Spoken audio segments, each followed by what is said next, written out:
Two men broke through the front door with guns drawn, expecting an empty house. What they found was a school teacher in a nightgown standing at the end of the hallway with a shotgun aimed at their chests. She had two children hiding beneath the floor and nothing left to lose. She pulled the trigger. But 6 weeks earlier, Cecily Mercer had been freezing to death under a cottonwood tree with $3 silver in her pocket and nowhere left to go.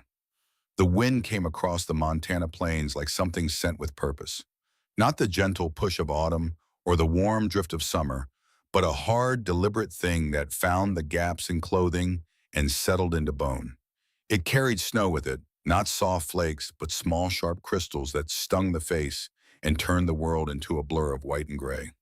Cecily Mercer pulled her shawl tighter around her shoulders and pressed her back against the rough bark of a cottonwood tree. The cold had already found its way through her worn wool dress, through her patched gloves, through the thin leather of boots that had been resoled twice and were now held together more by habit than by stitching.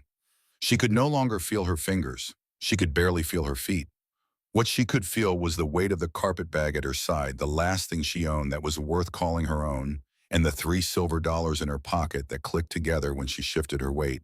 25 years old, not a soul to turn to. The thought sat heavy in her chest like a stone dropped into still water. 3 days ago, she had been Miss Mercer, the school teacher. Respected if not wealthy, trusted with other people's children for 3 winters in the small Montana town of Bitter Creek.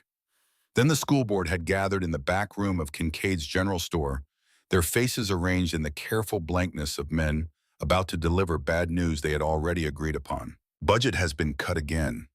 Old Mr. Aldrich had said without meeting her eyes, territory cannot afford to keep a teacher through the winter months. Just like that, her position gone. The room she rented above the bakery gone with it because the landlady needed the space for paying tenants, and a woman without income was not a paying tenant. Her intended, a clerk named Harold Wickham back in Ohio, had written his last letter 6 months ago, making it clear that a penniless teacher stranded in Montana was no longer suitable for a man building a career in banking. Cecily watched the storm clouds stack against the horizon, dark and heavy as iron. She had heard the stories. Travelers found come spring, frozen solid as fence posts, their faces turned toward whatever direction they had last hoped would bring salvation. She did not want to become one of those stories. Through the swirling snow, she could just make out the iron gates of a ranch. Everyone in Bitter Creek knew about the Stokes spread, biggest in 3 counties. Cattle by the thousands, they said, and a house fine enough for any Eastern lady. She had seen the owner in town once or twice, a tall man with broad shoulders and eyes the color of a winter sky, always polite when he tipped his hat, but distant as the mountains that framed his land. She was not sure what drew her feet toward those gates. Desperation, maybe. Or the simple fact that freezing to death beneath a tree seemed a poor way to end her story. The gate stood open, unusual for such a prosperous spread, and Cecily found herself walking up the long drive without quite deciding to do it. The house emerged from the storm like something dreamed. 2 stories of solid timber with glass windows that caught what little light the gray sky offered. Smoke curled from the chimney. Warm yellow light spilled from the downstairs windows. It looked like everything she had lost and everything she had never had, wrapped into one impossible shape. She was still standing there, carpet bag in hand, and snow gathering on her shoulders when the front door opened. Garrett Stokes filled the doorway like he had been carved from the same timber as his house. Even from 30 feet away, she could see the surprise on his face when he spotted her standing in his yard like a ghost the storm had carried in. He stepped out onto the covered porch without bothering to grab a coat. "You lost, miss." His voice carried easily across the yard, deep and steady as the ground beneath her feet. Cecily felt her cheeks burn despite the cold.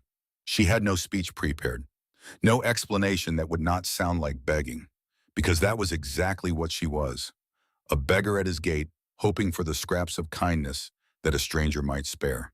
The storm came up sudden, she called back, which was true enough even if it was not the whole of it. Garrett Stokes studied her for a long moment. His eyes moved from her threadbare coat to the carpet bag she clutched like a lifeline to her face, which she knew was red from cold and tight with the effort of holding herself together. Then he stepped down from the porch and walked toward her, his boots making deep prints in the fresh snow. "You are the school teacher," he said when he was close enough to speak without shouting. It was not a question. Was Cecily corrected, lifting her chin despite the way her voice wanted to shake.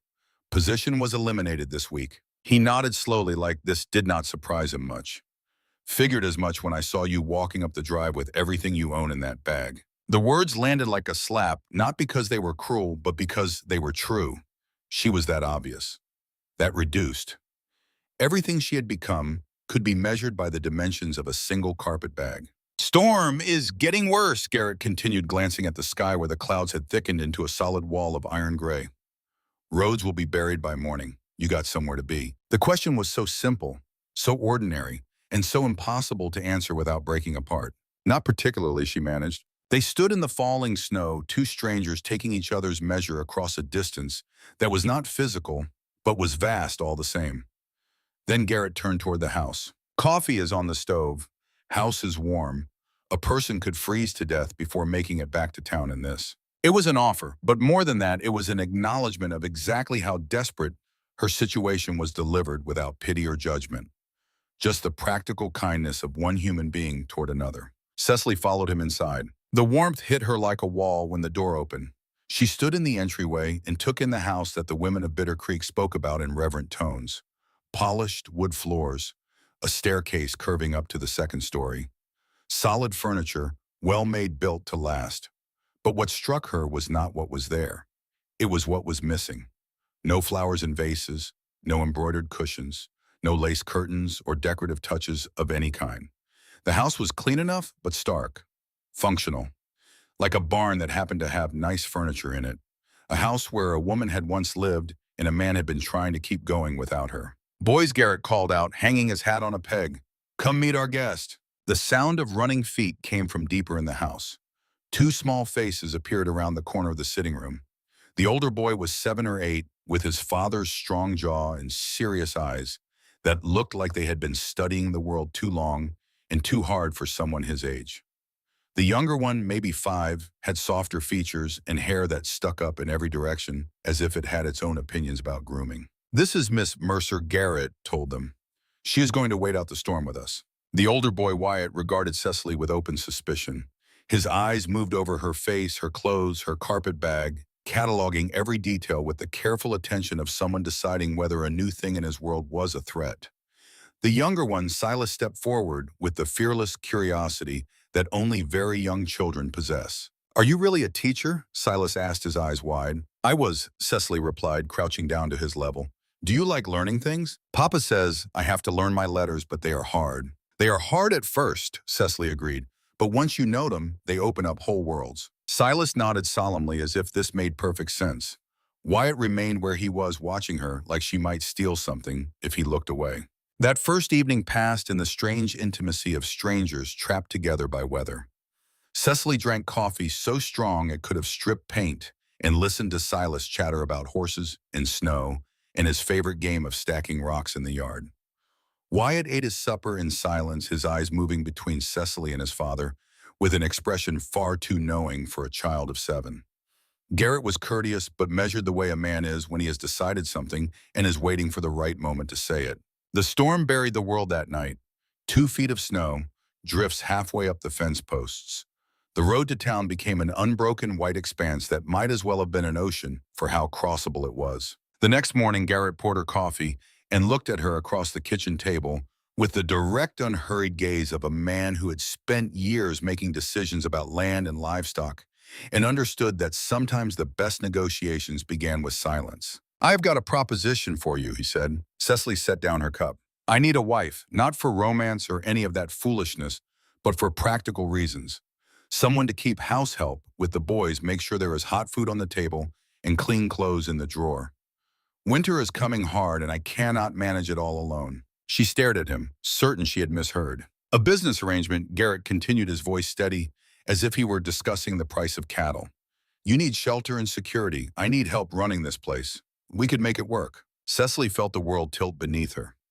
Men did not propose marriage to women they barely knew, especially not men like Garrett Stokes, who owned more land than most people would see in a lifetime and could have had his pick of willing women from here to Helena. The boys need a mother, he said. They are good children, but they are running wild without a woman's influence. Wyatt still remembers his mother. Silas barely does, and I need a partner, someone I can count on. Outside, the wind shrieked against the house. Cecily thought of the $3 silver in her pocket, of the long winter ahead, of the very real possibility that she would not survive it without help. It would not be a real marriage, Garrett added, as if reading the alarm on her face. Separate rooms, separate lives in many ways. Just two people helping each other through. Why me? She asked quietly. Garrett considered this. You are educated. The boys could use that. You are alone, which means you would be committed to making this work. He paused. And you are desperate enough to say yes. The brutal honesty of it took her breath away. No pretty words, no false promises, just the truth laid out plain as winter morning. She did not say yes that day. She turned the proposition over in her mind through another night of wind and cold, and the sound of Silas laughing somewhere in the house, and Wyatt's careful footsteps outside her door, checking to see if the stranger was still there. She thought about what her life would become in this house. Cooking for a man who barely knew her name. Washing clothes for children who might never accept her. Living as a stranger in a home that would never truly be hers. Then she thought about the alternative. The cold, the hunger, the absolute certainty that winter in Montana would kill a woman alone with $3 silver and no prospects. The next morning, she found Garrett at the kitchen window watching the white world outside. If I said yes, she said it would be for them as much as for me. Those boys need more than I can give them in a few days. Garrett nodded. They do. And you would really let me set up a school, teach lessons here. House is big enough. Could set up a proper room upstairs. The casual way he accepted her conditions surprised her. Most men would have refused to let their wife work even if the work was only teaching. Then yes, Cecily said. The words felt strange coming out of her mouth, but not as strange as she had expected. I will marry you, Mr. Stokes. He did not smile, did not show any particular emotion, just nodded as if she had agreed to help with the harvest. The wedding took place 4 days later when the roads had cleared enough for Reverend Aldridge to make the journey from town. The elderly preacher sat stiffly in the front parlor with his Bible clutched in weathered hands, casting disapproving glances between Garrett and Cecily. This is highly irregular, he said for the second time. Marriage is a sacred institution. The ceremony itself was mercifully brief. Cecily repeated words that felt foreign on her tongue, promising to honor and cherish a man she had known for less than a week.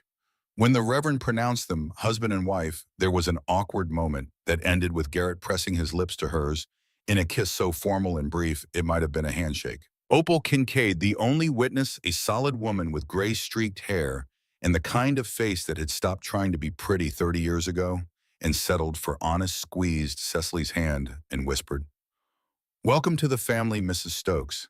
And if you need anything at all, you come to my store. Silas launched himself at Cecily with such force she nearly lost her balance. Are you really our mama now? I suppose I am, Cecily said, smoothing his wild hair. Wyatt hung back in the doorway, watching, his face giving nothing away. But his eyes were the eyes of a boy who had lost his mother and was not about to let a stranger walk into that space without earning the right to be there. That evening, Garrett led her upstairs to the room that would be hers. He opened the door and Cecily stepped inside and understood immediately why the air felt different here, why the light seemed to hold a different weight. This was Adelaide's room. The dressing table still held a hairbrush with strands of auburn hair caught in its bristles. The wardrobe was full of dresses in silk and fine wool elegant cuts that spoke of comfort and taste, garments that made Cecily's own simple cotton look like rags by comparison. A writing desk sat beneath the window, its surface clean, but somehow expectant, as if the woman who had once sat there might return at any moment. This was, Cecily began, then stopped. My wife's room. Garrett's voice was carefully neutral. Adelaide's room. I thought you might prefer it to the one downstairs. More privacy up here. I do not want to disturb anything. The room needs to be lived in. Adelaide has been gone 2 years. Time had served its purpose again. He left her alone. Bummer. Cecily stood in the center of the room for a long time, surrounded by the possessions of a dead woman, trying to understand the shape of the life she had entered. She hung her few dresses in the wardrobe beside Adelaide's gowns and tried not to think about how small her life looked next to the one that had been here before. She was not replacing a wife. She was haunting a wife's room. The first morning as Mrs. Stokes, Cecily woke before dawn. The house was still dark. The stove had gone cold in the night, and the windows were frosted white, and the only sound was the wind and the faint creak of the house settling into itself. She lay in Adelaide's bed for a long moment, staring at the ceiling, trying to feel the shape of the life she had entered. Then she got up. She dressed in the dark. She went downstairs and lit the stove and started the coffee, and by the time Garrett came in from the barn, stamping snow off his boots, the kitchen was warm and the table was set, and a plate of eggs and biscuits sat waiting. He stopped in the doorway, looked at the table, looked at her, said nothing, but he sat down and ate every bite, and when he left for the day, he paused at the door and said coffee was good. It was not much, but it was a beginning. The first weeks passed in a blur of small discoveries and careful navigation.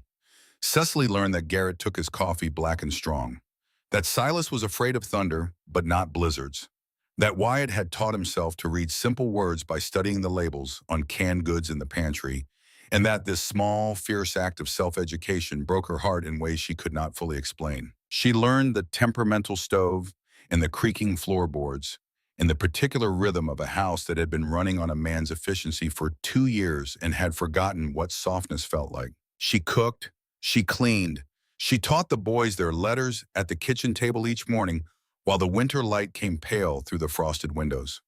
Silas took to the lessons with delight, sounding out words with the concentration of a boy diffusing something explosive. He called her mama by the end of the first week casually, as if it had always been true, and the word hit Cecily in the chest every time. Wyatt was different. He accepted her presence the way a wild animal accepts a new fence in its territory, without aggression but without trust.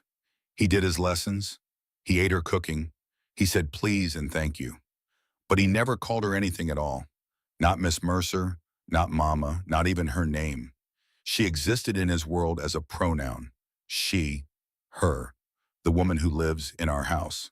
But at night, when Cecily read aloud from the one book she had brought with her, a collection of simple stories, she noticed that Wyatt always positioned himself where he could hear. He would sit in the hallway outside the sitting room or on the stairs just above, pretending to whittle or study the grain of the banister. And when she paused between stories, she could hear his breathing slow in the particular way of someone listening so hard they have forgotten to pretend they are not. She did not call attention to it. Some things needed to grow in silence. On the 9th day, Wyatt found her. She was in the kitchen kneading bread when he appeared in the doorway. His face was different, not hostile, not guarded, something else, something older and more fragile. He looked like a boy standing at the edge of a decision he had been turning over for a long time. I want to show you something, he said. Cecily wiped her hands on her apron and followed him upstairs, past her room, past the boys' room, to a door at the end of the hall that she had noticed but never tried to open. It had a skeleton key lock, and Wyatt produced the key from his pocket with the solemnity of a boy guarding a sacred trust. The room was small and cold and thick with dust. White sheets covered everything. Beneath them, Cecily could make out the shapes of baby furniture. A cradle, a changing table, a small rocking chair, all of it untouched, all of it waiting for someone who would never come. In the corner, propped against the wall with its face turned away, was a portrait. Wyatt crossed the room and lifted it, turning it around so the face was visible. Adelaide Stokes looked out from the frame with kind eyes and auburn hair and laugh lines that suggested a woman who smiled often and easily. She was holding a baby Silas, and a younger Wyatt stood proudly beside her chair. Her hands were folded gently in her lap. Work-worn hands, capable hands, the hands of a woman who had built something real in this hard country. She looks like someone who gave very good hugs, Cecily said, because it was the truest thing she could think of. She did, Wyatt said. She smelled like bread and lavender, and she always had time to listen. His voice was steady but thin, like a rope pulled too tight. She was making a cradle for the baby that did not come. Cecily felt the air change in the room. She waited. There was supposed to be a baby sister too, Wyatt said. Twins. The doctor came, but it was too late. Mama died and the baby died and Papa cried. I was not supposed to see, but I heard him through the door. He held Mama and cried like the world was ending. The boy stared at the portrait. Then he turned and looked at Cecily with eyes that held a question so large it could not fit into words. But he tried. Do you think Mama is watching us from heaven? Do you think she is angry that you are here now? The question cut straight through every defense Cecily had built. She knelt on the dusty floor so she was level with his face. I am not trying to replace your mother, she said. No one could do that, and I would not want to. But maybe there is room for both of us. Your mother for the love you will always carry, and me for whatever new kind of caring we might build together. Wyatt studied her face with those serious, too old eyes. He was weighing her words the way his father weighed cattle. measuring their substance, testing for deceit. You promise you will not leave, even when it gets hard. I promise. He placed the portrait back against the wall face forward this time, so Adelaide could watch over the room she had prepared for the child she never held. Then he walked out without another word. Cecily stayed. She stayed in that cold, dusty room with its covered cradle and its empty rocking chair and the portrait of a woman who had been loved so completely that her absence had become the organizing principle of an entire household. And she understood for the first time the full weight of what she had agreed to. She was not just keeping house. She was not just teaching letters. She was stepping into a wound that had not healed and trying to become part of the scar tissue.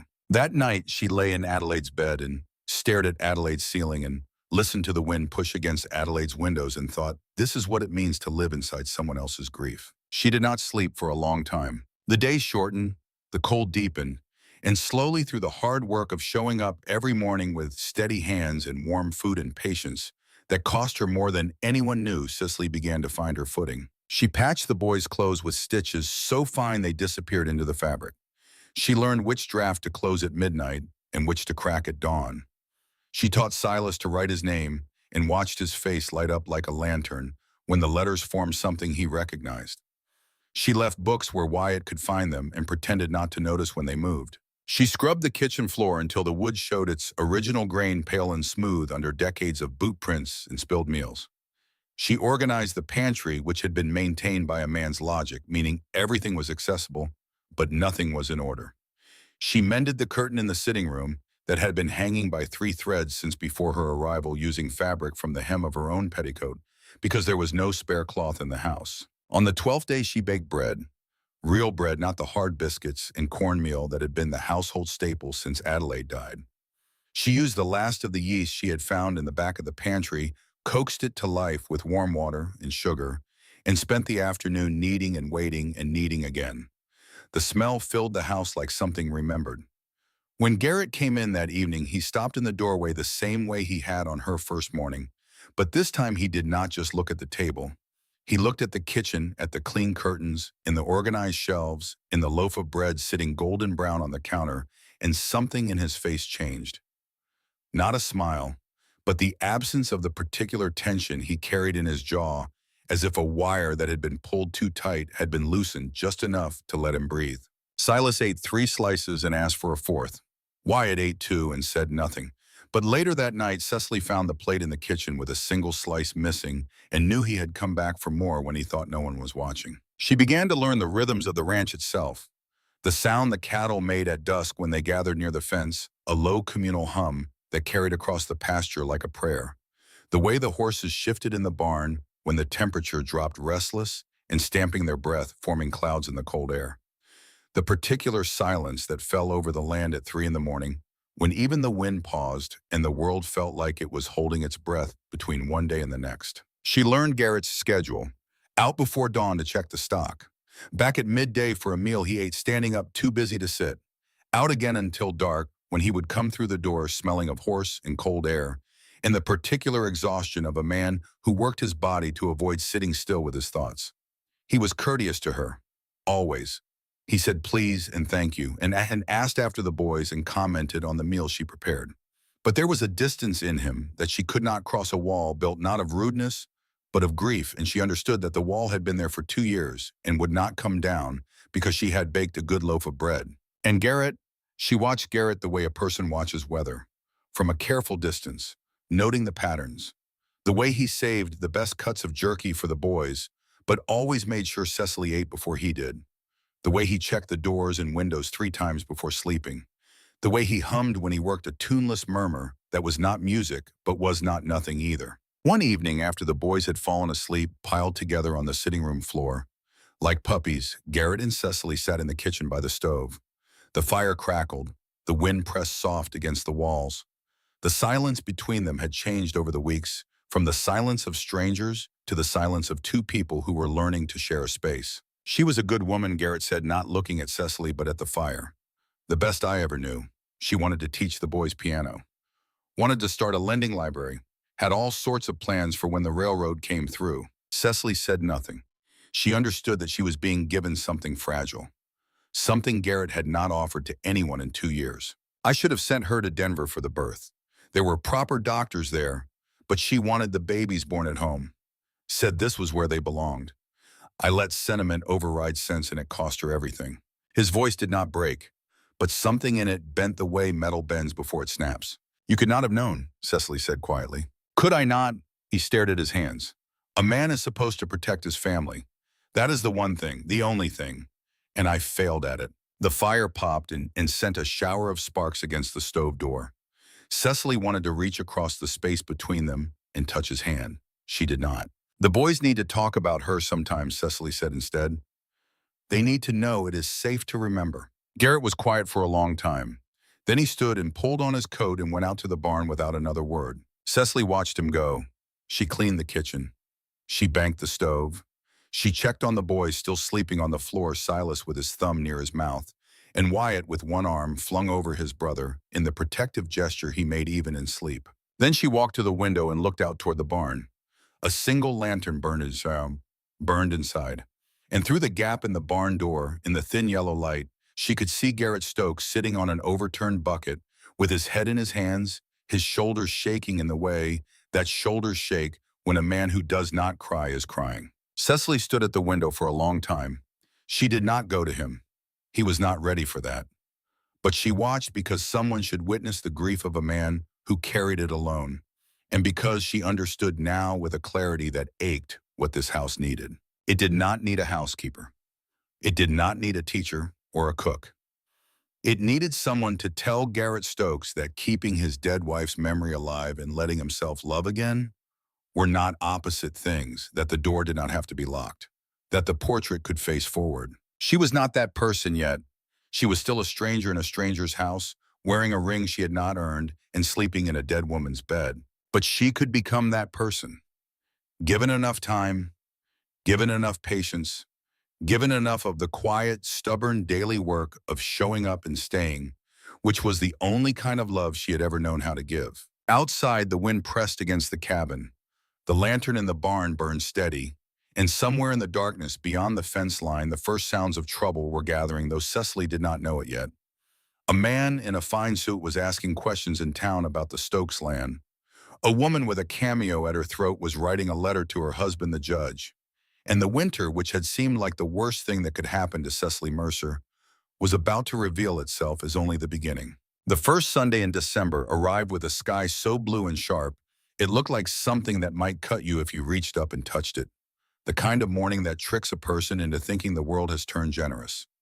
Cecily dressed in her navy wool, her only good dress, and pinned her hair back as tight as she could manage. She wanted to look respectable. She needed to look like she belonged. Garrett had announced the night before that they would attend church services in town.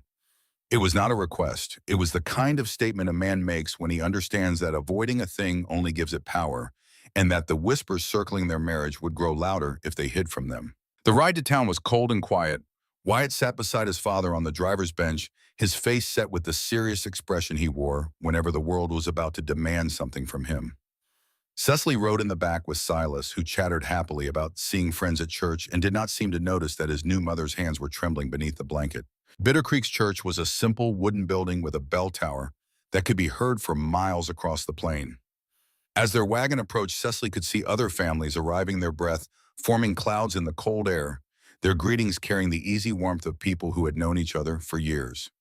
Every one of those conversations stopped when the Stokes wagon pulled up. Cecily felt the weight of every gaze as Garrett helped her down. The whispers started before her feet touched the ground, sharp and quick, and carried on the cold air like the hiss of water hitting hot iron. Quick work, was it not?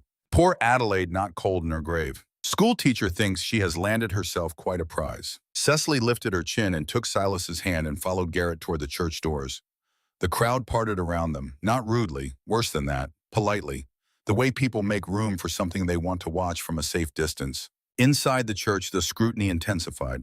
Cecily could feel eyes tracking their every movement as they made their way to the Stokes family pew, the same pew where Adelaide had once sat holding her babies and singing hymns in a voice that people still spoke about with the reverence usually reserved for angels and the recently dead. The sermon was about charity and Christian kindness. The irony was not lost on Cecily. But the real trial began after the service, When the congregation gathered outside for their weekly social hour, and Cicely found herself standing at the center of attention she had never wanted and could not escape. The woman who approached first was not large in stature, but she occupied space the way a general occupies a battlefield. Cordelia Brandt was 50 years old, slim as a fence rail, dressed in dark blue wool, with a cameo brooch at her throat that she touched whenever she wanted to remind people of her standing. Her husband was Judge Ira Brandt, the only judicial authority within 80 miles. This made Cordelia not merely an opinion in Bitter Creek, but the opinion, the voice that other voices followed the way water follows the path of least resistance. She was flanked by two women from the church auxiliary who moved with her like attendants. Behind them, at a careful distance, stood a boy of 9 or 10, with his mother's narrow face and his mother's way of looking at people as though measuring them for a coffin. Mrs. Stokes, Cordelia said. The name came out of her mouth like something she had found on the bottom of her shoe. How are you finding married life, such a change from the schoolhouse? Different, Cecily replied carefully, but rewarding. I am sure it must be. Such a lovely home. And of course the security that comes with marrying so well. Cordelia let the word security do the work of a knife, sliding it between Cecily's ribs with a smile that never wavered. We were all so fond of Adelaide, you know. She was the heart of this community. Organized the church socials, led the ladies' auxiliary, brought soup to every sick family within 20 miles. Such enormous shoes to fill. The women behind her nodded and murmured the way a choir responds to a hymn they have rehearsed. She was practically a saint, one of them added. When my youngest was born, Adelaide sat with me for 3 days straight. Mrs. Whitfield always said Adelaide had the biggest heart in Montana, said the other. Cecily stood very still. She recognized what was happening. She was being measured against a ghost, and the measuring had been designed so that she would always come up short. No living woman could compete with a dead one because the dead had the permanent advantage of never being able to disappoint. She sounds like a remarkable woman, Cecily said. The boys speak of her with such love. Cordelia's eyes sharpened. Do they? And how are the poor dears adjusting to having a stranger suddenly thrust into their mother's place? The word stranger hit like a stone thrown at close range. Cecily opened her mouth to respond, but before she could form the words, a small voice cut through the circle of women like a blade through silk. She is not a stranger. Silas had appeared at Cecily's side. He slipped his hand into hers and looked up at Cordelia with the absolute fearlessness of a 5-year-old who does not yet understand that some adults are dangerous. She is our new mama. She teaches us letters, and she knows how to tie sailor knots, and she makes pancakes every Saturday morning. The women looked surprised. Cordelia recovered quickly, arranging her face into an expression of practiced sympathy. Well, children do adapt quickly to new circumstances. They do, said a voice from behind the circle, and Cecily turned to see Opal Kincaid approaching with the determined stride of a woman who had decided it was time to stop watching and start speaking. And Cicely here has done wonders with those boys. You should see how much young Silas has learned in just a few weeks. But Cordelia was not a woman who relinquished ground. Oh, I am sure Mrs. Stokes is adequate in her domestic duties. It is just that some of us remember when this family was the heart of our community. Adelaide gave so much of herself, such big shoes to fill. Then Cordelia's son stepped forward. The boy had been listening with the particular attention of a child who has learned that his mother's battles are also his, and he spoke with the casual cruelty that children learn when cruelty is modeled for them daily. My mother says she only married Mr. Stokes for money, the boy announced to no one in particular, and everyone in general. She says she does not really care about those boys at all. The churchyard went silent. The kind of silence that comes when something has been said that cannot be unsaid, when the air itself seems to hold its breath. Cecily felt the blood drain from her face. She felt every eye on her. She felt the ground tilt and her vision narrow, and the old familiar panic rise in her chest. The panic of a woman who has been publicly reduced to something less than she is and has no power to fight back. Then Wyatt spoke. He had been standing behind his father near the wagon, but now he walked forward into the circle with the deliberate steps of a boy who has decided something and will not be turned aside. He stopped beside Cecily and looked at Cordelia's son with the steady gaze of a child who has seen real grief and has no patience for manufactured cruelty. She does too care about us. His voice was quiet, but it carried across the yard like a bell. She makes our breakfast every morning and reads us stories at night. She fixed my torn shirt without even being asked. She taught Silas to write his name, and she makes Papa smile sometimes. Real smiles, not just polite ones. The words fell into the silence like stones into a well. Cecily felt her throat close. She looked down at Wyatt, this serious boy who had kept her at arm's length for weeks, who had never called her by name, who had watched and waited and withheld judgment like a small, solemn judge in a courtroom of one. And here he was, standing beside her, choosing her, in front of everyone. Garrett stepped forward.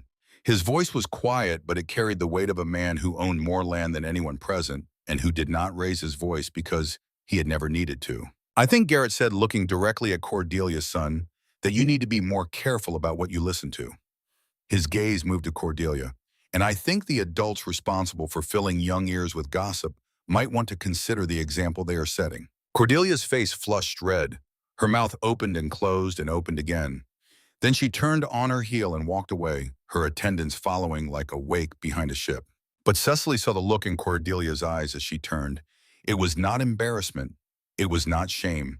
It was the cold, focused fury of a woman who had been publicly humiliated and who would not forget it. A woman who had connections and influence, and a husband who held the power of law. A woman who had just been given a reason to turn her considerable energies toward destruction. The ride home was quiet. Halfway back to the ranch, Cecily felt a small hand reach for hers in the back of the wagon. She looked down. Wyatt was sitting beside her. He did not look at her, did not say a word, just held her hand briefly and firmly, and then let go. It was enough. It was more than enough. The days that followed the church incident carried a strange quiet. Cecily went about her work with the same steady hand she always brought to it, but she felt the shift in the household like a change in the weather. Wyatt began sitting at the kitchen table during lessons instead of listening from the hallway. He still did not call her by name. He still held himself at a careful distance. But the distance had narrowed, and sometimes when she helped him sound out a difficult word, his shoulder would lean against her arm and stay there, the unconscious gravity of a child who has decided to trust. Silas, oblivious to the politics of adults and the careful negotiations of his older brother, continued to call her mama with the cheerful certainty of someone who has found a word that fits and sees no reason to complicate it. He brought her things, rocks from the yard, feathers from the chicken coop, a piece of bark that he said looked like a horse if you held it sideways. Each offering was presented with the solemn expectation that she would understand its importance, and she did, because she understood that a 5-year-old boy who brings you treasures is a boy who has decided you are worthy of them. Garrett noticed the change in his sons. Cecily could see it in the way he watched them at supper. His eyes moving between the boys and the woman who sat at the other end of his table, reading something in their faces that confirmed a decision he had made weeks ago during a blizzard. He did not comment on it directly. That was not his way. But one evening he left a package on the kitchen counter. Wrapped in brown paper, inside was a bolt of blue cotton fabric, practical and sturdy, the kind used for everyday dresses. "For you," he said, when she looked at him. "You have been wearing the same 2 dresses since you arrived. Winter is long." The gesture was practical. Entirely practical. But Cecily held the fabric against her chest and felt something warm bloom behind her ribs that had nothing to do with the stove. She cut and sewed the dress that week, working by lamplight after the boys were asleep. It was not elegant, it was not the kind of dress Adelaide would have worn, but it was hers, made by her own hands in her own house from fabric given to her by a man who had noticed she was wearing her clothes thin. When she wore it for the first time, Silas told her she looked like a bluebird. Wyatt said nothing, but she caught him looking at her with the particular expression of a boy who is filing something away for later consideration. 2 weeks later, the cattle started disappearing. Garrett noticed it first during his weekly count. 20 head missing from the north pasture, with no sign of them having wandered through broken fence or open gates. The animals were some of his best breeding stock, worth more than most families in Montana saw in a year. Could be wolves, offered Ned Fenton, Garrett's most trusted ranch hand, though his voice made it clear he did not believe his own suggestion. Been a hard winter. Maybe they are getting desperate. Ned Fenton was a weathered man of 40 with sun-cracked hands and the careful squint of someone who had spent his life reading landscapes for signs of trouble. He had worked for Garrett for 6 years longer than anyone else on the spread, and he had the loyalty of a man who respected the person he worked for and saw no reason to pretend otherwise. He was also, Cecily had noticed, the first of the ranch hands to treat her with cool suspicion when she arrived and the last to warm to her presence. He ate her cooking without complaint, but he looked at her sometimes with the particular expression of a man who believed that some things like ranches and grief and the memory of dead wives were better left in the hands of men. Wolves do not cut fence wire, Garrett said, kneeling beside the trampled ground where the cattle had been, and they do not drive herds in organized groups toward the railroad. Cecily heard this conversation from the kitchen window and felt a chill that had nothing to do with the weather. She had heard stories about cattle rustlers, about families who had lost everything to organized thieves who could vanish into the wilderness with stolen herds. 3 days later, 15 more had vanished, and one of Garrett's best bulls was found dead by the creek, shot through the skull, not taken, just killed. The senseless waste of it spoke to something beyond greed. It was a message. The next morning, Garrett rode out before dawn to check the fence line with Ned and 2 other hands. Cecily fed the boys their breakfast and tried to keep her voice steady when Silas asked why Papa had left so early and whether the bad people would come to their house. "No one is coming to our house," she told him. She did not believe it. Ned Fenton came back that afternoon, slumped over his saddle with blood soaking through his shirt. Miguel Santos, one of the younger hands, was holding him upright with one arm and looking like a man who had just seen something that changed the shape of his understanding of the world. "Found him by the east fence," Miguel panted as they lowered Ned to the kitchen floor. 3 men, maybe 4, cutting wire and driving cattle. When they spotted Ned, one of them just raised his rifle and fired. Did not even call out a warning first. Cecily moved without thinking. She knelt beside Ned and pulled his shirt away from the wound. The bullet had passed through the meaty part of his shoulder, tearing muscle but missing bone. Painful, dangerous if it got infected, but not fatal if she could keep it clean. "I need hot water," she said, her voice coming out with a steadiness that surprised her. "Clean cloth, the bottle of whiskey from Garrett's study, and someone ride for Garrett." Her hands were steady as she worked. This was not the first wound she had cleaned. Her father had been a farmer in Ohio, and farming was a profession that acquainted a person with blood and breakage in equal measure. She had held rags to gashes and set fingers that bent the wrong way, and once at 14 had helped stitch closed a cut on her father's forearm that went nearly to the bone. The body remembered these things even when the mind tried to forget them. She cleaned the wound. She packed it with cloth soaked in whiskey, which made Ned hiss through his teeth, and gripped the edge of the table with his good hand, hard enough to whiten his knuckles. She wrapped it tight and elevated his arm and told Miguel to keep him still and keep him warm and not let him sleep until Garrett arrived. When Garrett came through the door an hour later, his face white with controlled fury, he found Ned bandaged and breathing, and Cecily at the kitchen sink washing blood from her hands with the mechanical calm of a woman who had decided that falling apart was something she could do later. "How bad?" Garrett asked. "Clean wound," Cecily said. "He will need rest and careful tending, but he should heal fine." Garrett looked at her, really looked, and she saw something shift behind his eyes, not gratitude, something larger than gratitude. The recalibration of a man realizing that the woman he had married for practical reasons possessed capabilities he had not imagined. That evening, as Cecily changed Ned's bandage, the ranch hand looked up at her with an expression she had not seen on his face before. Something between surprise and the particular discomfort of a man revising a long-held opinion. "You know field medicine," he said. "I grew up on a farm." Ned was quiet for a moment. Then, "Mrs. Stokes, I owe you. You owe me nothing. Just heal." He did not argue, but something between them changed that day, a wall coming down that Cecily had not even realized she had been pushing against. The trouble escalated 5 days later. Cecily was hanging laundry behind the cabin when she heard hooves on the drive. Not the familiar rhythm of Garrett's horse or Ned's. Something different. Something deliberate. She came around the corner of the house and stopped. A man sat on a black horse at the foot of the porch steps. He was dressed in a dark suit with a vest and a watch chain across his chest, the kind of clothes that cost more than most men in Montana earned in 6 months. His face was clean-shaven and careful with the particular smoothness of a man who spent more time in offices than in weather.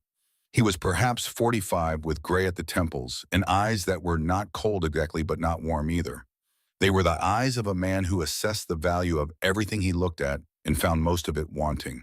Behind him at a distance that suggested escort rather than companionship sat a second rider, a man with a deputy star on his coat. "Mrs. Stokes," the man in the suit said, removing his hat with a courtesy so practiced it was almost insulting. "Forgive the intrusion. My name is Holt Caffrey. I represent the Continental Pacific Railroad Consortium. I was hoping to speak with your husband about a matter of mutual interest." "Garrett is not here," Cecily said. She did not move from where she stood. She did not invite him closer. Caffrey smiled. It was the smile of a man who had learned that smiling made people trust him and who used it the way other men use tools. Perhaps you could relay a message then. We are very interested in the Stokes property. The railroad survey has identified this land as optimal for a junction point, and my employers are prepared to offer a generous price. Very generous. The land is not for sale, Cecily said. Caffrey's smile did not change, but something behind it tightened. Everything is for sale, Mrs. Stokes. The question is simply the price. He reached into his coat and produced a card, holding it out between two fingers. When your husband returns, I would appreciate the opportunity to discuss this in person. We are prepared to be quite accommodating. Cecily did not take the card. The land is not for sale, she said again. Caffrey studied her for a long moment. Then he placed the card on the porch railing with the careful placement of a man leaving a marker. I do hope Mr. Stokes will reconsider, he said.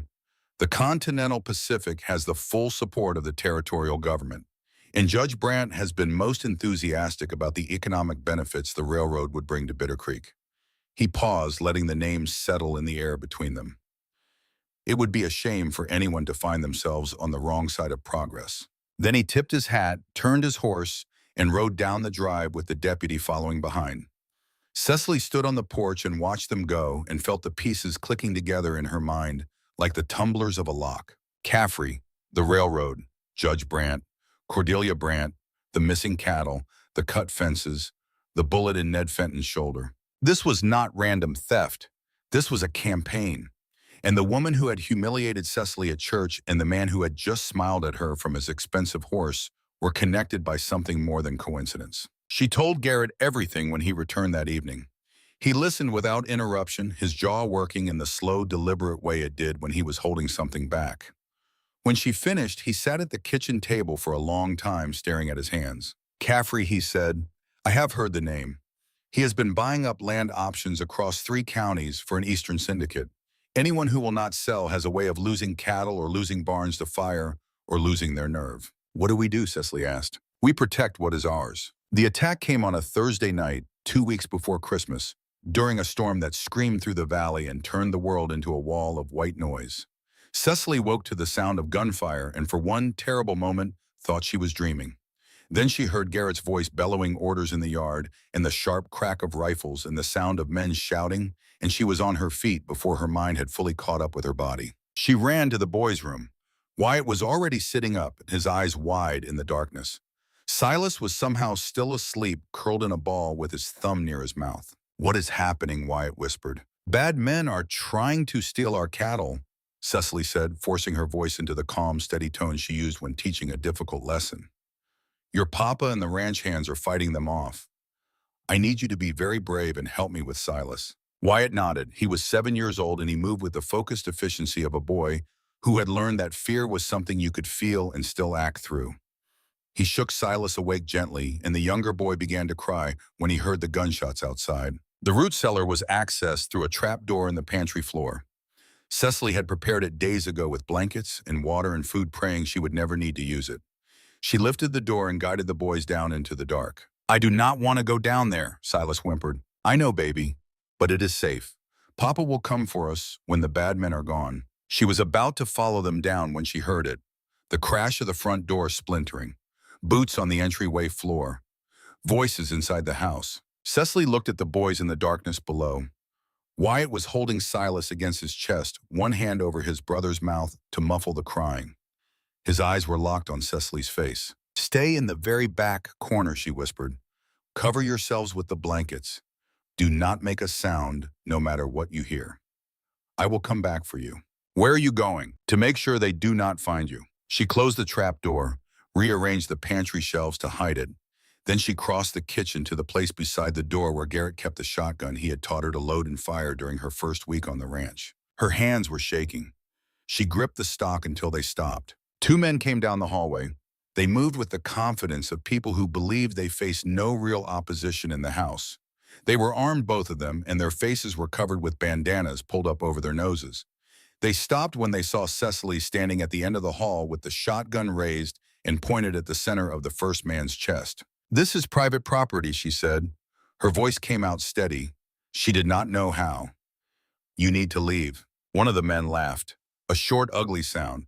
Well now, the school teacher wants to play soldier. Last warning, Cecily said. They looked at each other. She could see the calculation in their eyes, the quick silent assessment of whether this thin woman in a nightgown would actually pull the trigger. They decided she would not.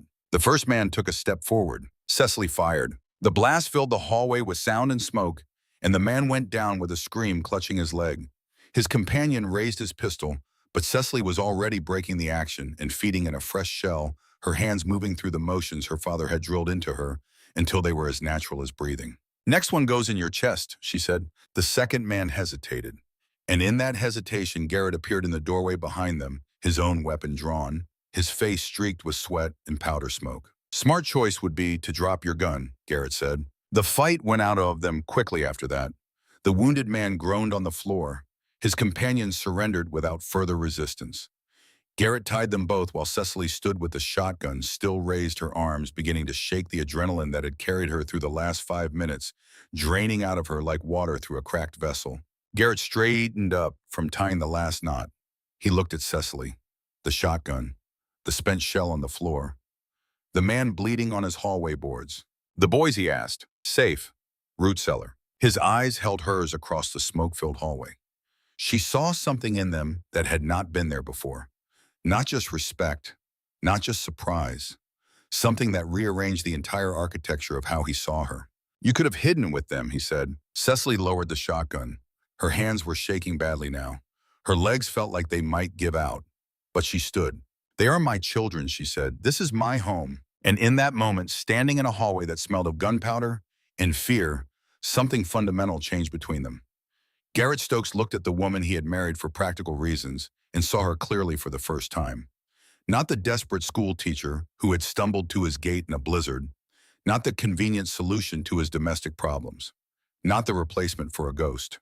He saw Cecily, just Cecily, a woman who had put herself between danger and his children without hesitation, a woman who had chosen this family not because she had no other options, but because she had decided somewhere in the weeks of quiet work and small kindnesses and difficult silences that this was hers, that they were hers, and that she would defend them with everything she had. That night, after the men had been secured in the barn to wait for the marshal, after the boys had been brought up from the cellar and wrapped in blankets by the stove, after Silas had finally stopped trembling, and Wyatt had finally let go of his brother's hand, Cecily sat on the kitchen floor with her back against the wall and her arms around both boys and let herself feel the fear she had not allowed herself to feel when it mattered. Her hands would not stop shaking. Her arms ached from holding the shotgun. There was a ringing in her ears that would not go away, the ghost of the blast she had fired in the narrow hallway. She could smell the gunpowder, still sharp and acrid, mixed with the smell of blood and the cold air that poured through the broken front door. Silas slept against her chest, his breathing finally, even his small fingers curled into the fabric of her nightgown. He had cried for 20 minutes after they brought him up from the cellar, a hard, frightened crying that came from somewhere deeper than tears, and Cecily had held him and rocked him and told him over and over that it was safe now, that the bad men were gone, that Mama was here. She did not know when she had started calling herself that. It had come out of her mouth without permission, as natural as breathing, and Silas had gripped her tighter, and his crying had slowed and eventually stopped. Wyatt leaned into her side with his eyes closed. He had not cried. He had not spoken since they came up from the darkness. He had simply attached himself to her side like a barnacle to a hull and refused to let go. His body was rigid with the particular tension of a child who has been terrified and is pretending not to be, and Cecily could feel his heartbeat through his shirt, fast and hard, and gradually slowing. And from across the room, Garrett watched them. His face was bruised where someone had hit him. His knuckles were raw and split from the fighting. One sleeve of his shirt was torn, but his eyes were soft in a way that Cecily had never seen before. He sat in the chair by the stove with his arms on his knees and his hands hanging between them, and he looked at the woman on his kitchen floor holding his children, and he did not try to hide what was on his face. When Garrett finally spoke, his voice was rough, quiet, stripped of the careful distance he had maintained since the day they met. Cecily, she looked up.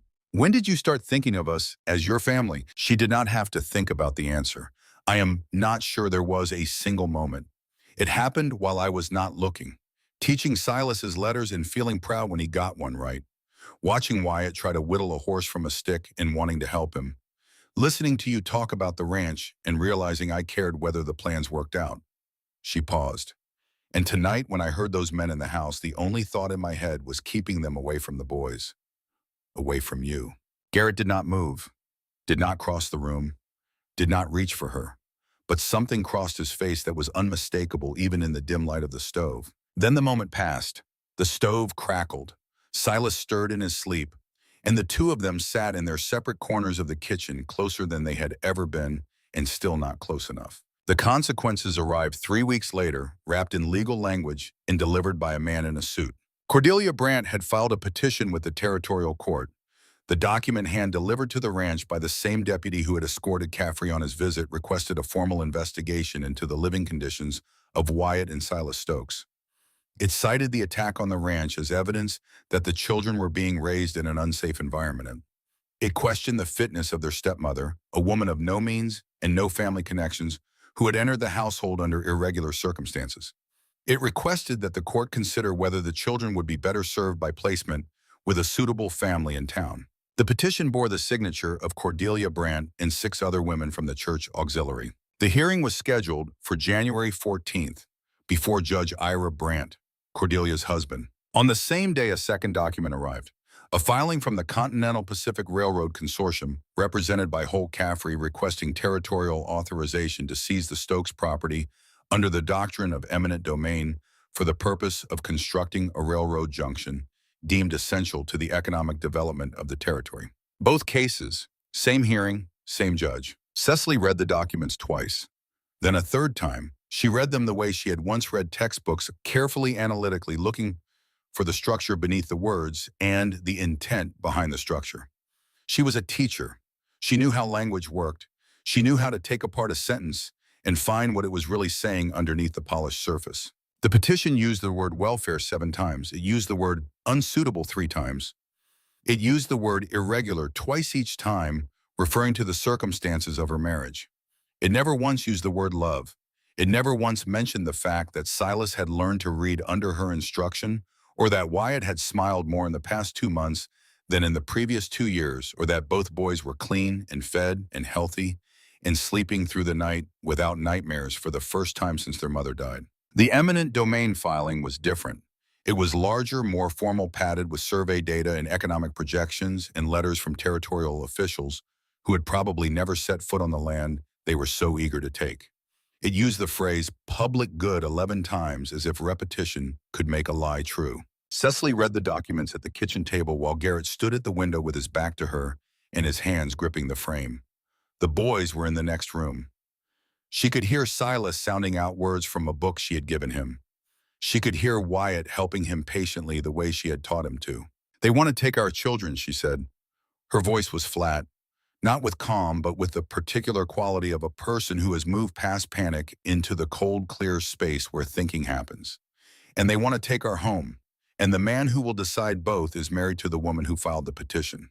Garrett turned from the window. His face was the face of a man staring at a fire he could not put out. "I will find a lawyer," he said. "There is no lawyer within 100 miles who would stand against Caffrey and the railroad. Then I will ride to Helena. You will not make it to Helena and back before January 14th. The silence between them was heavy, with everything they could not fix and everything they stood to lose. Cecily looked at the documents spread on the table. Legal language designed to reduce her family to a problem to be solved by men in authority. She looked at the signatures, the careful handwriting of women who had smiled at her at church and measured her against a ghost and found her wanting. Then she looked at her hands, the hands that had cleaned wounds and fired a shotgun and taught 2 boys to read, the hands that had kneaded bread and mended clothes and gripped the reins of a life that kept trying to throw her. "I will do it myself," she said. Garrett stared at her. "I was a teacher," Cecily said. "I know how to organize facts. I know how to build an argument. I know how to stand in front of a room and make people listen." She gathered the documents into a pile and straightened their edges. "I do not need a lawyer. I need the truth, and I need people willing to tell it." She sat down at the table. She took out paper and the stub of a pencil, and she began to write. Cecily did not sleep for 3 nights. She sat at the kitchen table after the boys were in bed, and the house had gone quiet, and the only sounds were the wind against the walls and the slow tick of the mantel clock that Adelaide had brought from back east. She worked by lantern light, writing and crossing out, and writing again, building her case the way she had once built lesson plans, one piece at a time, each one tested against the question that mattered most. Is this true? Can I prove it? Will it hold? She organized everything she had. The card Caffrey had left on the porch railing with his name and the name of the Continental Pacific Railroad Consortium. The threatening note that had been nailed to the barn door 2 days after the attack, a single line in block letters that read, "Sell or lose more than cattle." The statements she had written down from Ned Fenton about the night he was shot, the number of men, the direction they drove the stolen cattle, the deliberate way the fence had been cut with tools not torn by weather or animals. Opal Kincaid's account of Caffrey's visits to town, the questions he had asked about Garrett's property, the meetings he had taken at the hotel with men who arrived from Helena and departed the same night. She wrote down the timeline. When the cattle started disappearing, when Caffrey first appeared, when Cordelia's petition was filed. She laid it out in sequence and let the pattern speak for itself, because patterns did not lie even when people did. Garrett watched her work. He offered to help. She told him what she needed, not his protection, but his memory. Dates, numbers, the names of families in the area who had lost cattle or sold land under pressure. He sat across the table and answered her questions and watched her write and did not try to take over, because he understood something about Cecily Mercer Stokes that most people missed. She was not a woman who needed to be saved. She was a woman who needed to be trusted. And trust for Garrett was the hardest thing to give, because the last time he had trusted the world to be fair, it had taken Adelaide and their baby girl and left him with a silence that lasted 2 years. On the third night past midnight, Cecily set down her pencil and looked at the papers spread across the table. Her case was there, organized, numbered, tied together with kitchen string, because she did not own a briefcase. It was not the case a lawyer would build. It had no citations or legal precedents or formal language designed to impress a judge. It was the case a teacher would build. Clear, logical, built on evidence that could be seen and touched and verified by witnesses who had nothing to gain from lying. She did not know if it would be enough. She knew it was everything she had. The night before the hearing, Cecily tucked the boys into bed. Silas fell asleep quickly, the way children do when they do not yet understand that tomorrow might change everything. But Wyatt lay with his eyes open, staring at the ceiling. "Are you scared?" he asked. Cecily sat on the edge of his bed. She considered lying. She considered telling him that everything would be fine, and that there was nothing to worry about, and that the world was a fair place where good people always won. But Wyatt was 7 years old, and he had already lost his mother, and he had watched his father cry through a closed door, and he deserved better than comfortable lies. "Yes," she said, "I am scared." Wyatt was quiet for a moment. Then he reached out and took her hand. His fingers were small and cold, and he gripped with the fierce determination of a child who has decided that holding on is the most important thing he can do. "I will go with you," he said. "I will tell them." "Tell them what?" "That you are our family. That you stayed when it got hard. That you promised." Cecily felt her throat close. She leaned down and pressed her forehead against his. His hair smelled like soap and the cold air that clung to everything in winter. "You do not have to speak in court," she whispered. "I know," Wyatt said. "But I want to, because it is true." She held his hand until he fell asleep. Then she went downstairs and sat at the table one more time and looked at her papers and thought about truth and power and the distance between them. She thought about Adelaide, who had died in this house and whose memory still lived in every room. She thought about Garrett, who had offered her a transaction and given her a family. She thought about Wyatt, who had fought against her for weeks and was now willing to stand before a judge and call her his own. She straightened the papers one last time, tied the string tight, set them by the door. Then she went to the window and looked out at the dark. Somewhere beyond the fence line, the mountain stood black against a sky full of stars. The land stretched away in every direction, vast and silent and indifferent to the small dramas of the people who tried to own it. It did not care about courts or contracts or claims of eminent domain. It simply existed, and the people who lasted on it were the ones who learned to exist alongside it. Cecily pressed her hand flat against the cold glass. She could see her own reflection, faint and transparent, laid over the dark landscape like a ghost. But she was not a ghost. She was here. She was real. And tomorrow she would stand in a courtroom and fight for the life she had built with nothing but the truth and the people willing to tell it.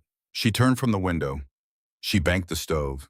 She climbed the stairs to her room and lay down in Adelaide's bed for what she hoped would not be the last time. She did not sleep, but she rested, and resting was enough. January 14th arrived with a sky scrub clean and sharp as a blade, the air so cold it hurt to breathe. A morning that offered sunlight without warmth, the kind of light that illuminates everything and forgives nothing. Cecily, dressed in her navy wool pressed the night before with a heated iron, her hair pinned tight, her boots cleaned of mud. She looked in the mirror and saw a woman who looked older than 25, marked by months of work and worry, and a kind of toughness that had nothing to do with hardness. She looked like exactly what she was, a woman who had walked into a blizzard with nothing and was still standing. Garrett appeared from the barn in a clean shirt with his collar scrubbed, and his boots shined for the first time since Cecily had known him. He had trimmed his beard and combed his hair, and the effect was startling. Not handsome in the way that word is usually meant, but something better. Solid. Present. A man who had put on his best because the moment demanded it, and who wore it without apology. The boy sat in the back of the wagon. Wyatt was dressed in his cleanest clothes, his hair combed flat by Cecily's careful hand. Silas clutched a piece of bread and watched the trees go by with the bottomless curiosity of a child who did not understand that the world was about to decide whether he could stay with the only mother he remembered having. Ned Fenton met them at the edge of the trail. His shoulder was still stuffed beneath his coat, and he moved with the careful economy of a man conserving his strength for a specific purpose. He was wearing a coat that looked like it had been brushed for the first time in its life. His hat was new, or at least newer than the one he usually wore. His face was freshly shaved and pink from the razor. Cecily looked at him. "You do not have to do this," she said. Ned shifted in his saddle. He was not a man built for gestures or speeches. What came out of him came out rough, like words pulled from hard ground. "I watched you fix my shoulder when I was bleeding all over your kitchen floor. I have eaten your cooking when I know for a fact you went without so the rest of us could eat. Those boys are clean and laughing and alive because of you. If the court needs someone to say that, I will say it."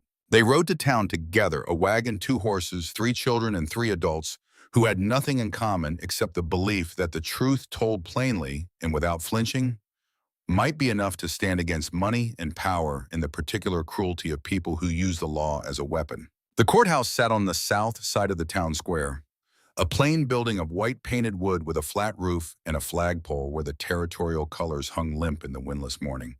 It was the most official building in Bitter Creek, which was not saying much, but it had a gravity that came from the things that happened inside it. Lives weighed, fates decided, justice attempted if not always achieved. The courtroom was full. Word had traveled through town the way it always does in small places, carried on the breath of gossip and the currents of people who had nothing better to do on a January morning than watch someone else's life be decided. Ranchers and shopkeepers filled the benches. Cordelia Brandt sat in the front row with her back straight and her cameo at her throat and the satisfied expression of a woman who believed the outcome had been arranged before the first word was spoken. The church auxiliary women flanked her like an honor guard. Holt Caffrey sat at the plaintiff's table on the right beside a thin man in spectacles who had come from Helena and who carried a stack of documents thick enough to build a wall. Caffrey was dressed in his finest suit, his face composed in the pleasant expression of a man who conducted his business with the confidence of someone who had never lost. Cecily walked to the respondent's table on the left. She carried no briefcase. She had her papers tied with kitchen string and the stub of a pencil in her pocket.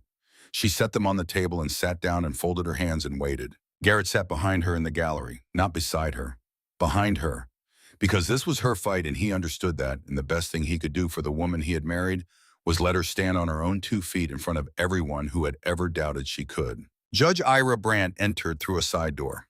He was a tall man made thin by age with white hair and a jaw that looked like it had been set in stone. He wore no robe, just a dark coat and a white shirt, and the expression of a man who took his work seriously, regardless of what his wife might whisper to him over the breakfast table. He sat behind the bench and surveyed the room with eyes that revealed nothing. He struck the gavel once. "We are here on 2 matters. A petition regarding the welfare of the minor children, Wyatt and Silas Stokes, filed by Mrs. Cordelia Brandt and others, and a claim of eminent domain filed by the Continental Pacific Railroad Consortium regarding the Stokes property." He looked at Cecily. "Mrs. Stokes, you have no legal counsel." "No, sir, I will speak for myself." A murmur moved through the courtroom. Brandt silenced it with a look. "Very well. We will hear the eminent domain claim first. Mr. Caffrey. The man from Helena stood. He was efficient and precise, and he laid out the railroad's case with the mechanical certainty of a man assembling a machine. The Continental Pacific had identified the Stokes property as essential for a junction point. The railroad would bring economic prosperity to the entire territory. The territorial government supported the project. The Stokes family had been offered a generous purchase price and had refused. The consortium therefore sought authorization to acquire the land under the doctrine of eminent domain for the public good. He placed his documents on the judge's bench. Maps, surveys, letters of support from territorial officials. The weight of money and power and institutional authority stacked in a pile so high it seemed to lean over Cecily's small bundle of papers like a shadow. Brant studied the documents. Then he looked at Cecily. Your response, Mrs. Stokes. Cecily stood. She gripped the edge of the table with both hands held on until the shaking passed, then picked up her papers and stepped forward. Your Honor, she said, I do not dispute that the railroad would benefit this territory. I am not here to argue against progress. I am here to argue against the way progress is being pursued. She laid out the timeline, the dates the cattle began disappearing, the date Holt Caffrey first appeared in Bitter Creek, the date of his visit to the ranch when he made his offer and mentioned Judge Brant by name, the date the ranch was attacked, the date the eminent domain filing was submitted. This is not a railroad seeking land for the public good, she said. This is a man using theft and violence to force a family to sell, and when force failed, using the law to take what he could not steal. She placed Caffrey's calling card on the bench, the threatening note nailed to the barn. Ned Fenton's written statement about the night he was shot, including the direction the stolen cattle were driven toward the railroad depot where Caffrey's men had been seen loading stock onto freight cars. The courtroom stirred. Caffrey's representative began to rise, but Brant waved him down. Continue, Mrs. Stokes. Cecily turned toward the gallery. Mrs. Kincaid, would you step forward? Opal Kincaid stood. She walked to the front of the courtroom with the steady gait of a woman who had been carrying heavy things her entire life and saw no reason to put them down now. She faced the judge. Mrs. Kincaid, Cecily said, how many times has Mr. Caffrey visited Bitter Creek in the past 4 months? 11 times that I know of, Opal said. He stays at the hotel and takes meetings in the back room. Twice he met with men who arrived from Helena on the evening stage and left before morning. 3 times he was seen at the Brant residence. She paused, and in the pause the courtroom held its breath. And twice, Opal continued, he was seen with Mrs. Cordelia Brant at the hotel. In the afternoon, without Judge Brant present. The room erupted. Cordelia's face went white. Her hands gripped the edge of her seat. The women beside her exchanged glances that said they had suspected something and were now watching it confirmed. Brant struck his gavel. Order. The courtroom quieted, but the damage was done. The connection between Caffrey and Cordelia had been laid bare, and with it the possibility that the petition regarding the children and the eminent domain claim were not 2 separate legal matters, but 2 weapons wielded by the same hand. Cecily did not pause. She turned to the second matter. Your Honor, she said, the petition filed by Mrs. Brant claims that my stepchildren are living in an unsafe environment. It cites the attack on our ranch as evidence. But the attack on our ranch was carried out by men working for Mr. Caffrey, the same man whose eminent domain claim Mrs. Brant's petition conveniently supports. The danger to my children was not caused by neglect. It was caused by the people sitting on the other side of this courtroom. She placed the petition on the bench beside the eminent domain filing. Mrs. Brant did not file this petition because she is concerned about Wyatt, and Silas, Cecily said. She filed it because I embarrassed her at church, because her son repeated her gossip in public and my family called it what it was, and because Mr. Caffrey needed a way to pressure my husband that went beyond stolen cattle and bullets. Cordelia stood. That is a lie, she said, her voice high and tight. I have the welfare of those children at heart. Everyone in this town knows that Adelaide Stokes was my dear friend, and to see her children raised by a woman of no standing, no family, no. Mrs. Brant, the judge said, sit down. Cordelia sat, but her eyes found Cecily's across the courtroom, and what lived in them was pure and concentrated hatred. Brant looked at Cecily. Is there anyone else who wishes to speak to the welfare of these children? Doc Barnett stood. He had been sitting in the third row, his medical bag on the floor beside his feet, looking like a man who had been carrying something heavy for a long time and had finally decided to set it down regardless of what it cost him. He was 62 years old, thin as a broomstick, with hands that shook slightly and eyes that were steady and clear. "Your Honor," he said, "I have something to add." "Approach." Doc walked forward. He stood before the bench and straightened his back as if the act of standing up straight was itself a declaration. "Last spring, a family named Pritchard owned a spread 12 miles east of here. Good land, well watered. Holt Caffrey made them an offer to buy. They refused. 2 weeks later, their barn burned in the night. Mrs. Pritchard was inside tending a sick horse. She suffered burns to her arms and face. I treated her wounds.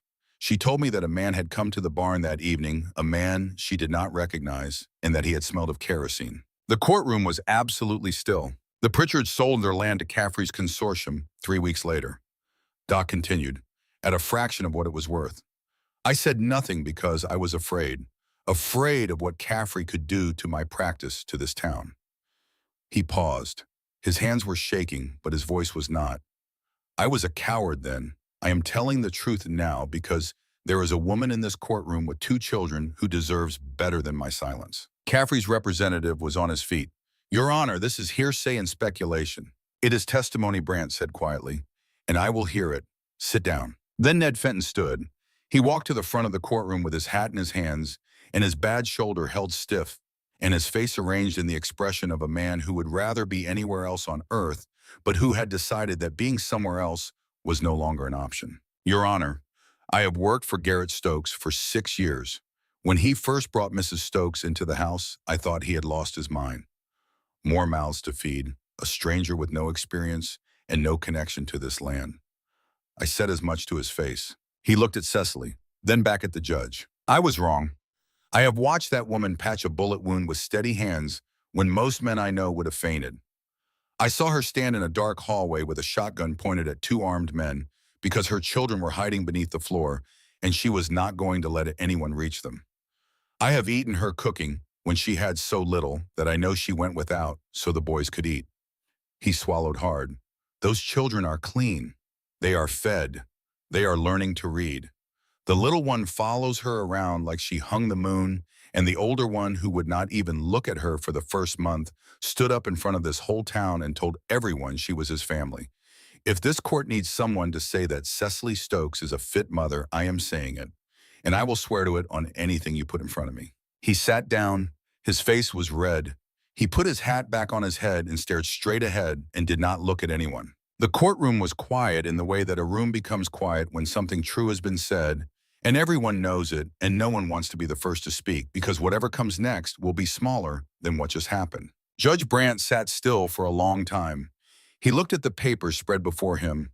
The eminent domain filing, the petition, the evidence Cecily had assembled with kitchen string and a pencil stub, the testimony of a doctor who had found his courage late, the testimony of a ranch hand who had found his respect even later. He looked at Caffrey, whose pleasant expression had curdled into something gray and tight. He looked at Cordelia, whose cameo had become something to grip rather than something to display. He looked at Cecily standing alone at her table with nothing but the truth and the people willing to tell it. Then he looked at the children. Wyatt sitting straight and still beside Opal Kincaid with Silas in his lap, the older boy's arm around his brother, the younger boy's head against his brother's chest asleep and breathing softly, unaware that his future was being decided by a man with a gavel in a room full of strangers. Brandt picked up the gavel. I have heard sufficient testimony to render judgment on both matters. On the matter of the eminent domain claim filed by the Continental Pacific Railroad Consortium, the court finds that the consortium has engaged in a pattern of intimidation, property destruction, and fraud to compel the sale of land. The claim is denied. Furthermore, the testimony regarding the Pritchard incident and the attacks on the Stokes Ranch warrant immediate investigation by the territorial marshal. Mr. Caffrey is to be detained pending that investigation. 2 men from the back of the room moved toward Caffrey. He stood.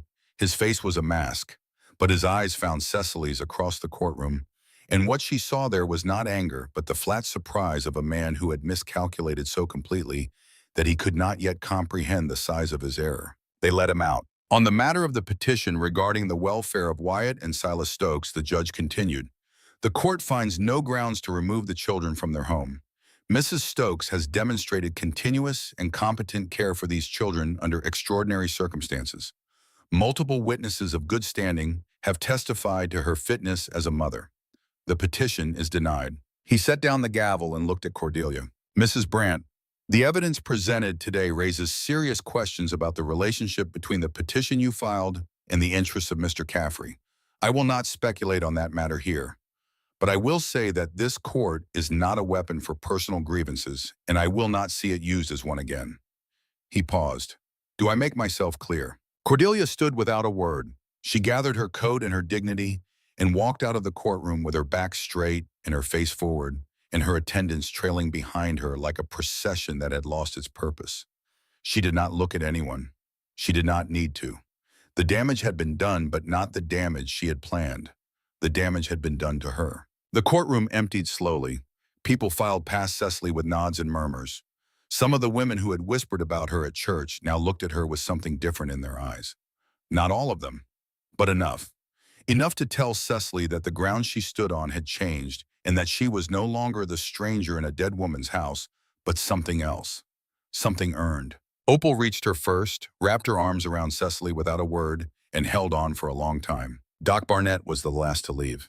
He stood by the door with his medical bag in his hand, looking older than he had that morning, but lighter as if the weight he had carried for a year had finally been set down. You were brave, Cecily told him. He shook his head. You were brave, I was just late. He squeezed her hand. Take care of that family, Mrs. Stokes, you earned it. Then Wyatt was there. He came through the crowd with Silas on his hip, carrying his brother, the way Cecily had seen Garrett carry the boys with the practiced ease of someone who had been doing it longer than he should have had to. He stopped in front of Cecily and looked up at her with eyes that were bright and full and absolutely certain. Mama, he said. It was the first time he had called her that. The word landed in her chest like a key turning in a lock she had not known was closed. She knelt and gathered both boys into her arms and held them against her and closed her eyes and let herself feel for the first time since she had stumbled to the gates of the Stokes Ranch in a blizzard that she was home. The ride back was quiet. The boys fell asleep in the wagon. Cecily sat beside Garrett on the driver's bench and watched the road pass beneath the horses' hooves and said nothing for a long time because some silences are not empty. They are full of everything that has been served and everything that lies ahead, and the particular piece of two people who have come through fire and found each other on the other side. Halfway home, where the road passed through a stand of cottonwoods and the January sun turned the snow to diamonds, Garrett pulled the wagon to a stop. Cecily looked at him. Why are we stopping? He set the brake, wrapped the reins around the post, climbed down and walked around to her side of the wagon, and stood there looking up at her with the trees behind him and the sky above him, and the light falling across his face in a way that softened the lines and the scars and the years of carrying everything alone. In the courthouse, he said, I watched you do something I have never seen anyone do. You stood in front of a room full of people who doubted you, and you told the truth so clearly and so completely that the truth was enough. You did not need a lawyer. You did not need money. You did not need me. You needed yourself, and you were enough. Cecily did not move. I married you because I needed help, Garrett said. That was the truth, but it is not the truth anymore. He paused. Somewhere between watching you teach my sons to read and watching you stand in my hallway with a shotgun and watching you build a legal case at my kitchen table with a pencil stub and kitchen string, I fell in love with you. Not with the idea of having a wife again. With you. With the way you laugh when you think no one is listening. With the way you never gave up on Wyatt even when he made it as hard as he could.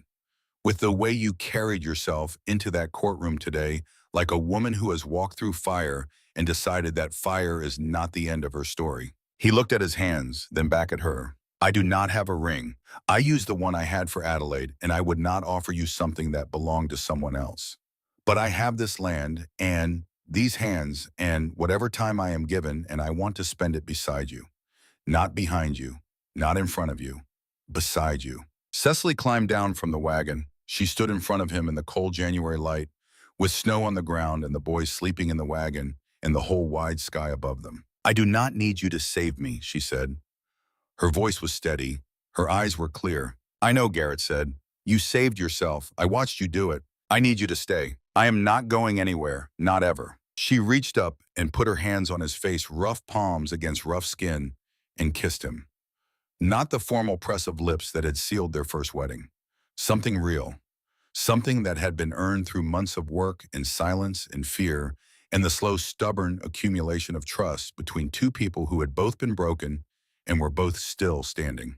In the back of the wagon, Wyatt opened one eye. He saw his father and his mother kissing in the road between the cottonwoods and the snow. He closed his eye, and he smiled. They held the second wedding on a morning in late March when the first buds were breaking on the branches, and the air smelled of wet earth and the distant promise of summer. Not in a church, not in a courthouse, under the old oak tree behind the cabin where the light came through the branches and landed on the ground in patterns that moved like living things. Reverend Aldrich performed the ceremony with considerably more enthusiasm than he had shown the first time. Opal Kincaid stood as witness, her eyes red, her jaw set against the emotion that kept trying to break through. Ned Fenton stood on the other side, hat in hand, looking as uncomfortable as a man can look, while also looking deeply and unmistakably moved. Garrett took Cecily's hands. Rough on rough, callous on callous. "I give you all I have," he said. "These hands, this land, my name, my word. I will never leave." Cecily spoke. Her voice was clear as the creek that ran behind the property. "I have known loss," she said. "I have known the kind of silence that fills your bones and makes you wonder if you will ever hear anything again. But with you, I hear life. I hear my children laughing. I hear the stove in the morning and the creek at night and your boots on the porch when you come home. I am not afraid of the road ahead. I will walk it with you." Silas tugged at Garrett's sleeve. "Does this mean we are staying?" he asked. Garrett lifted the boy into his arms and looked at him with eyes that were no longer tired, no longer haunted, no longer searching for something they had lost. "It means we are building," he said. 3 years passed. The cabin grew. New rooms went up, then a proper porch with posts that did not sag, then a railing. Garrett built from cedar that smelled sweet in the rain. The barn doubled in size. The herd recovered and then expanded 60 head, then 80 grazing across land that no railroad had any claim to. A chicken coop appeared beside the barn, then a smokehouse behind it, then a garden where Cecily planted cabbage and carrots, and the wildflowers that Silas brought home from the creek bed every spring, clutching them in his fists like they were made of gold. Cecily opened her school. 8 children from neighboring ranches came each week to the upstairs room where she had set up desks and a chalkboard in the particular atmosphere of ordered attention that she had carried with her from Ohio to Montana, like a seed waiting for soil.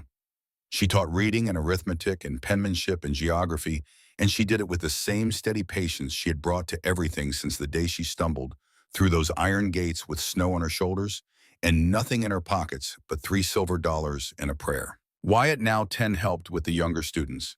He had grown tall and serious and capable, a boy who read everything he could find and who kept a journal beneath his pillow that he filled with observations about the land and the weather and the workings of the world.